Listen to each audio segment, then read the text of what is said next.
It's not fair. How often do you find yourself feeling like you're saying that when you're dealing with narcissists in the court system or in negotiations? Yeah. So I'm going to be talking about that and what true justice actually looks like in this video. So stay tuned.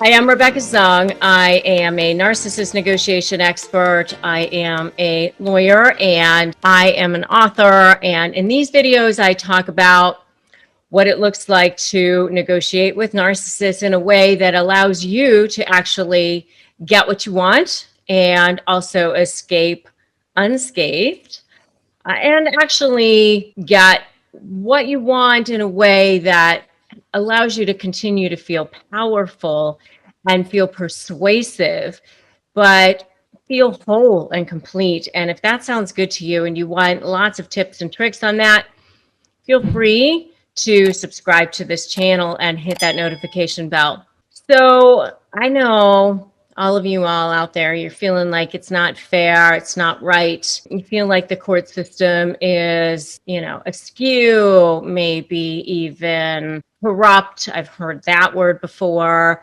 I've heard that all the judges are against you, that they're all for the narcissist. I'm just going to tell you, first of all, that that line of thinking does not help you. It's certainly not going to help you get the outcome that you want. But the other thing that I do want to make sure that you understand that there is a difference between law and justice. A lot of times, I mean, judges are not tasked with justice. It's not like they go, geez, what's fair here? Let's take a divorce case, for example.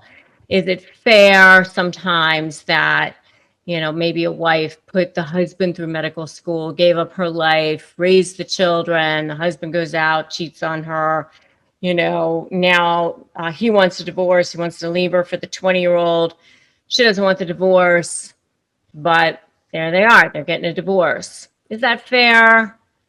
Maybe not. But, law gets applied and that's the end of the marriage. From her perspective, maybe it's not fair, but that's the law. And the law is agnostic. The law doesn't look at feelings. The law doesn't look at emotions. The law goes, hey, what's the property? How does that get divided? So it doesn't feel fair because it's not meant to take into account people's feelings. And the judges aren't meant to take into account that sort of thing. The judges are tasked with applying the law. That's their job. The best thing that you can do is honestly put your case in terms of that the judges are going to care about, which is the law. But that's a whole other video. Really. I mean, what I want you to think about here is, yeah, there's a huge difference between law and justice. And yeah, it's not fair and all of those things. But the true justice, frankly, after all of this, when it's all said and done, is not to carry all this stuff around, not just, when the case is done or when the negotiations are done, don't carry around all of that resentment. Because, when the other person is done with this whole thing and they've moved on and they're on to their new source of supply, you're carrying around all that trash that's now in your house. The trash starts to smell. The trash starts to accumulate flies. The trash is in your house. It's not in their house. They don't care. So I'm telling you to take it to the curb, leave it for the trash man and let the trash man take it away. Because when you let go, you can start to allow space for new things to be able to come into your life. And you can let go of that resentment. I remember this wasn't even a divorce that I handled, but I knew the people. I knew both the husband and the wife. And the husband was a lawyer that I knew and I was sort of friends with, but only because I was also a lawyer in the town, and, just kind of knew him around. And the wife knew that I knew him. And so she had invited me to lunch, and the divorce had been over for a good 10 years, at least, maybe even more. And we go to lunch, and right away she launches into all of these resentments that she has about this great life that he has, and how much she resents the fact that he has this great life and she doesn't. Now, this woman had plenty of money. She came from a family that had plenty of money, so it wasn't a money thing for her. It was just the fact that he had moved on, that he didn't want to be married to her anymore, that he had a new life with someone else. And she really just couldn't get past that. And he wasn't thinking about that at all. So the only person who was suffering was her. She was the one carrying around all that negativity and all of that baggage. And I'm just telling you right now that if you're stuck in that pattern, that it's not doing you any good. It is holding you back, and you are allowing yourself to continue to be a victim of that person. Don't give them that power. I mean, that's the one thing that I realized when I was dealing with narcissists in my life. And I talk a lot about it in my video called This Is What Made Me Who I Am. And you can definitely check that out. And I talk about my story about how I had this realization that I was just continuing to allow myself to be a victim. And I realized, wait a minute, if I'm in victim mode, I can't be in creation mode, because those are two completely different destinations.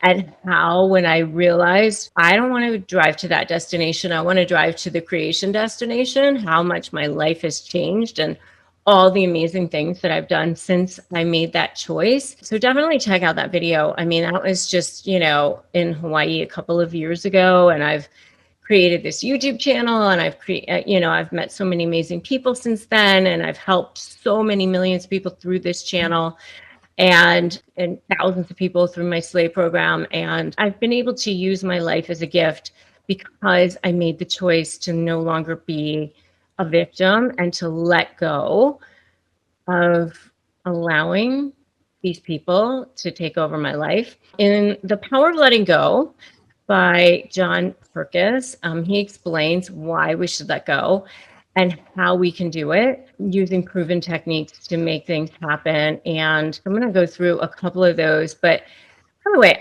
there's a song that I love, and maybe, you guys could do it too sometimes, like I'll just like blast that thing sometimes. And it's Just Breathe by Anna Nalick. And it's like, I'll just breathe. Sometimes like, just breathe. And it just seems so simple, and maybe that'll help you guys too. So like, I want you to just write that right now in the comments, like just breathe. Just write that. Because I think sometimes if you just write something down, it just helps. Like, just breathe. Because sometimes we just forget to breathe even. Just like put oxygen in your cells. So just do that right now. So the stages of letting go are to be present and enjoy each moment. Let go of the thoughts that are keeping you stuck. Let go of the pain that is running your life. And then surrender and tune into something far more intelligent than your brain. I always joke, but it's kind of not really a joke, that my thoughts should not be left unsupervised. So I don't leave my thoughts unsupervised. I really, literally, when I am doing things that I know I need to have my thoughts supervised, such as getting ready in the morning or making dinner or walking the dog, I make sure that I'm listening to an audiobook or listening to a podcast or something that is going to motivate me. I control the input so that I know that the output is going to be good. I want to make sure that I am listening to something that is going to allow me to direct my thoughts into something positive, because, the whole idea of it's not fair and everything is corrupt and I can't get what I want, All of that is victim mentality. Stop saying those things. You're placing orders to the universe. And instead of saying those things, say, I can, we can do this. We can do hard things. I'm just going to breathe. I'm shifting the dynamic. Things are starting to go my way. Start saying things to yourself that are actually going to serve you. And then you will actually start seeing the way things are starting to turn around in your life. It will be amazing. All right. So if you haven't gotten my free Crush My Negotiation Prep worksheet, you are certainly welcome to do that. You are also welcome to join my free Facebook group for more support, Narcissist Negotiators with Rebecca Zung. We have lots and lots of people in there supporting each other every single day. You are welcome to like this video, share it for other people who are dealing with the same kinds of things that you're dealing with. Drop me that comment. Tell me, just breathe. Let's just start with that, breathing. And if you haven't subscribed to this channel, I invite you to do that now. Subscribe, hit that notification bell. And I'm Rebecca Zung. And stick around because we are here negotiating our best life. And I will see you in the next video.